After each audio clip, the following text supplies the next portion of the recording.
Hi there, Chef Maggie here. Today we're going to be using eggplant. So we're going to make an eggplant roll-ups or eggplant rollatini. And so what this is it's slices of eggplant that we're going to roast.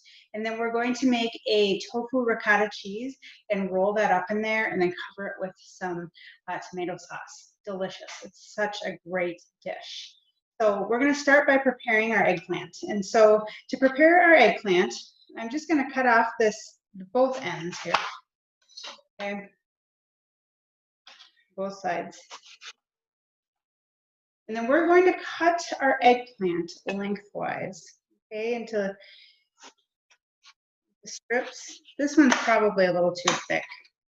I might trim it down a little bit, but so once you trim that side off, you can turn it and it's easier to cut. And we're just going to maybe about a 1/4 inch slices for a rollatini here. Maybe about like that. They're gonna cook down a little bit in the oven. And so if they're a little bit thicker, it's okay. But we just need them thin enough that they'll roll up when we're ready to add the ricotta cheese to them.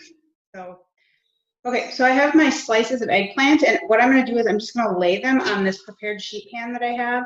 I have some parchment paper on here that's going to prevent it from sticking. I highly recommend that. If you don't have parchment paper, I would use a little bit of oil and just slightly grease either the eggplant or the sheet. So here's where we're going to get into this debate. There's a hot debate out there. Do you salt your eggplant or don't you? Okay, I don't salt my eggplant.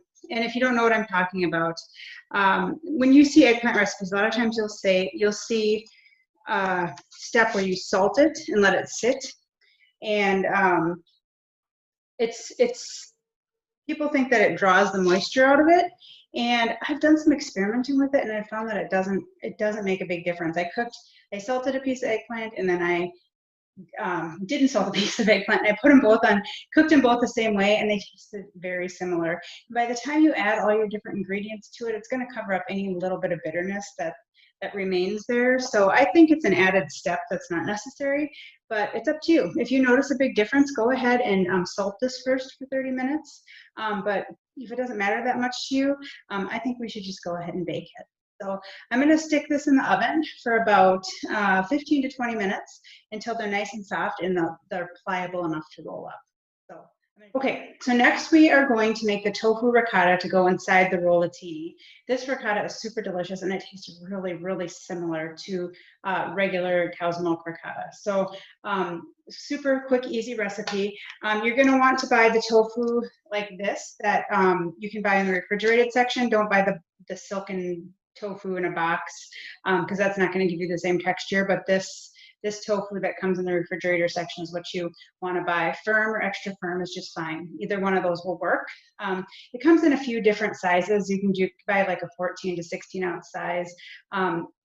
Either one is fine for this recipe. It's not going to make a huge difference, a couple ounces. And so this tofu comes packed in water. So the first thing you're going to want to do is drain that water out. So I'm going to open it up, and you'll see that brimming with water. That just keeps it fresh. And so I'm going to drain that out. Okay, so I drained the water out of the tofu, took the block of tofu out. This is what a block of tofu looks like if you've never worked with it before. It's spongy. Tofu's great because it just absorbs whatever flavors you're mixing it with.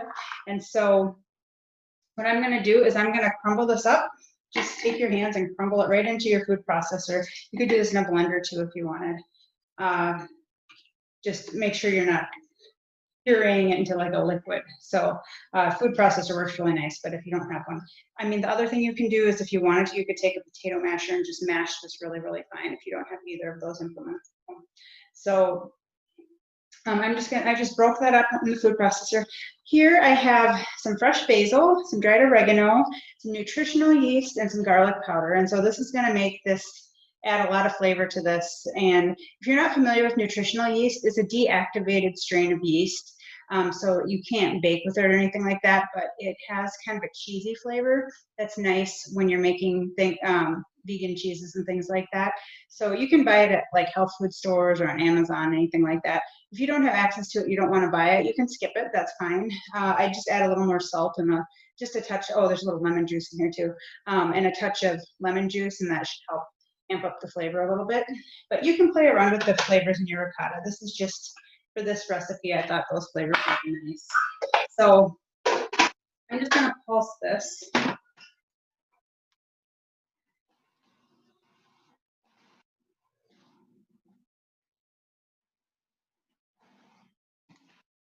Okay, that's simple.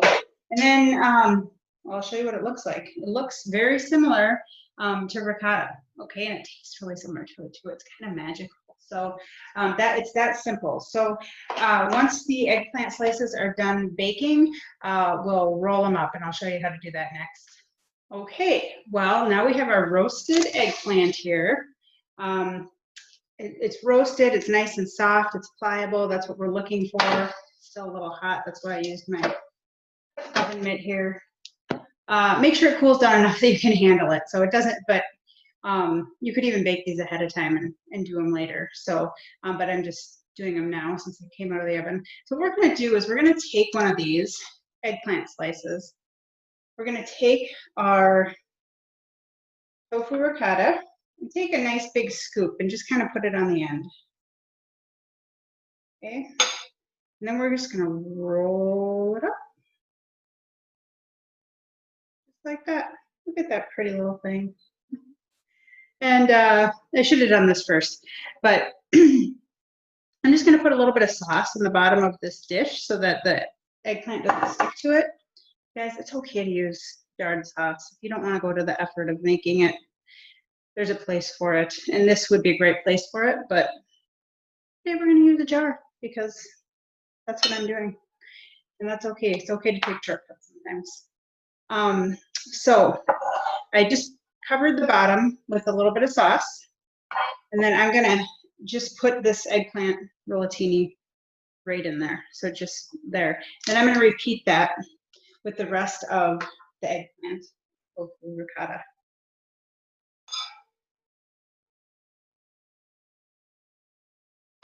Okay, so my 8x8 dish here holds about 8 of these, and you can see what they look like, and they're very pretty. I love these little things. I'm gonna pour just a little bit more sauce on top. You can just kind of pour it down the middle. This is gonna help keep it soft, but bakes again. And that's what it looks like. And then I'm gonna sprinkle this is optional, I'm gonna sprinkle a little vegan Parmesan cheese on top. And make it look all pretty.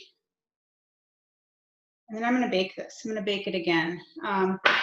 For maybe about 15 minutes, just till it gets kind of bubbly and it's warmed all the way through.